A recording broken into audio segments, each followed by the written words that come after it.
All right, what's happening, fam? L.A.R movement still moving. Dennis Rodman, CNN interview.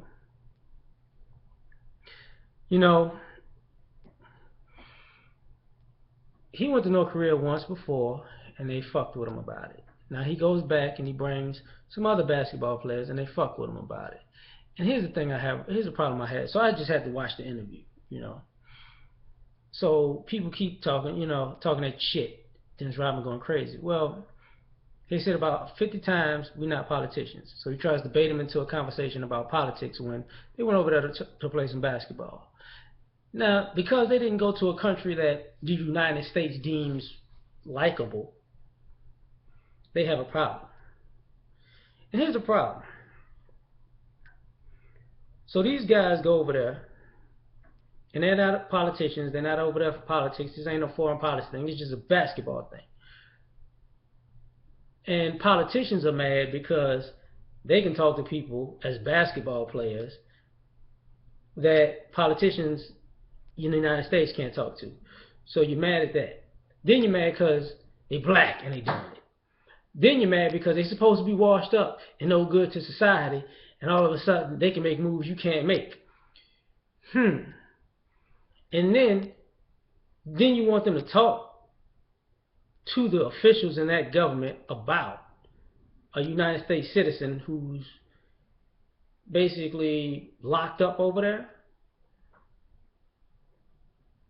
But you hating on them because they're not politicians? A move which could probably get them a bullet in their head if they really tried to do some shit like that, right? Because they didn't go there for that in the first place. This is not a coup. It's not some kind of strategic way to get some dude out of jail. The things that strike me about this is,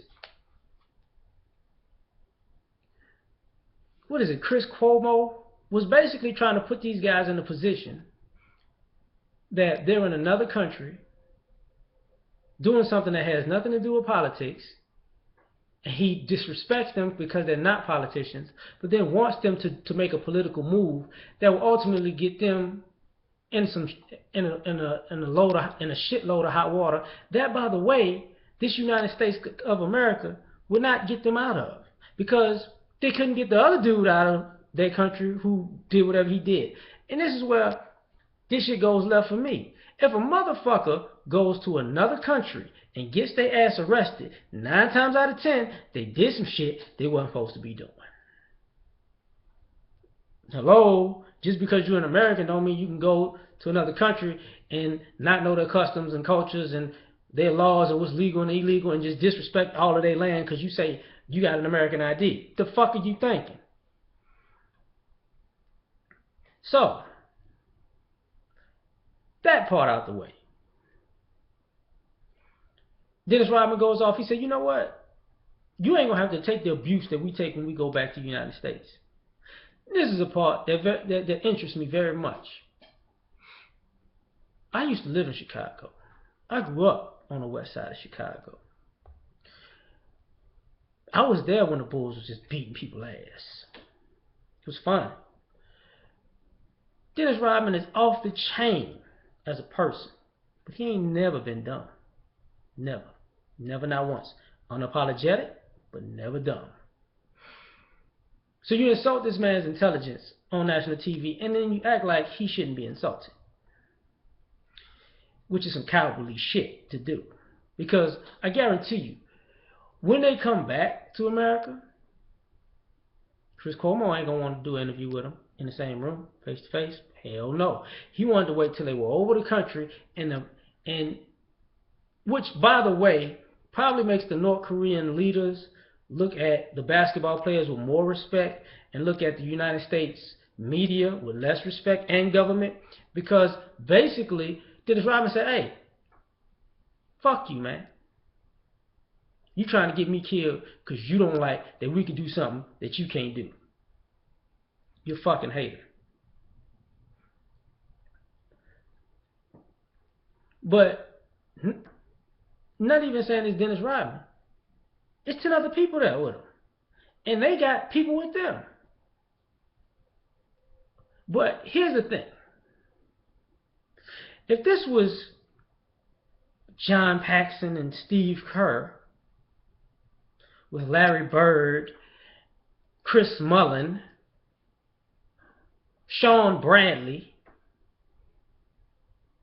Jason Williams, the white one, not the black one. I'm naming all white players. And they was to do this shit, they'd be fucking.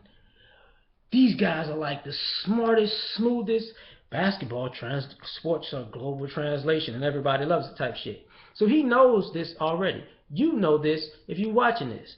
Everybody knows this is a given. But when the brothers do it, you want them to get their head blown off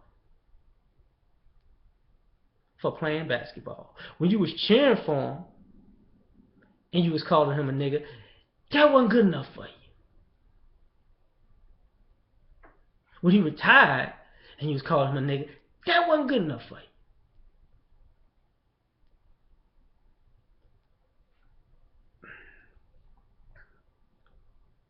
I applaud Dennis Rodman and what he did. I applaud the guys that went with him and what they did. They're just fucking playing basketball. Ultimately, talk to your local politicians about why they don't deem certain people worthy, or they call them tyrants and this and that. Because last time I checked, everybody that we deem a tyrant in America is usually somebody that don't want to take America's bullshit. See, Castro's a tyrant because he wasn't allowing all of the American Italian mobsters and American gangsters to come to get asylum and run away from getting killed in America. Go back to your own country. Don't come to mine because y'all gangsters and degenerates and y'all fucking up shit all where you from. You can't come here and fuck my shit up. Oh, but now, oh my God, we have to put an embargo on that. You won't allow our criminals to run your place into the ground? The fuck? Gaddafi. Saddam Hussein is a tyrant. A tyrant that we just be in business with. I mean, you see, here's the thing. A lot of these people that are tyrants, half of them are people who thought for themselves and are people that the United States was giving money to in the first place. You see, the people you pay to kill motherfuckers are allies. The people that won't take your money to kill motherfuckers are tyrants. But then you use your hatred and racism of people who will have nothing to do with that and try to pimp a situation because you ultimately can't take your ass to North Korea because you're not welcome, because you do shit like you just did to Dennis Rodman and the players and the people that they're with right now in North Korea. Fucking asshole. That's all I got to say, man.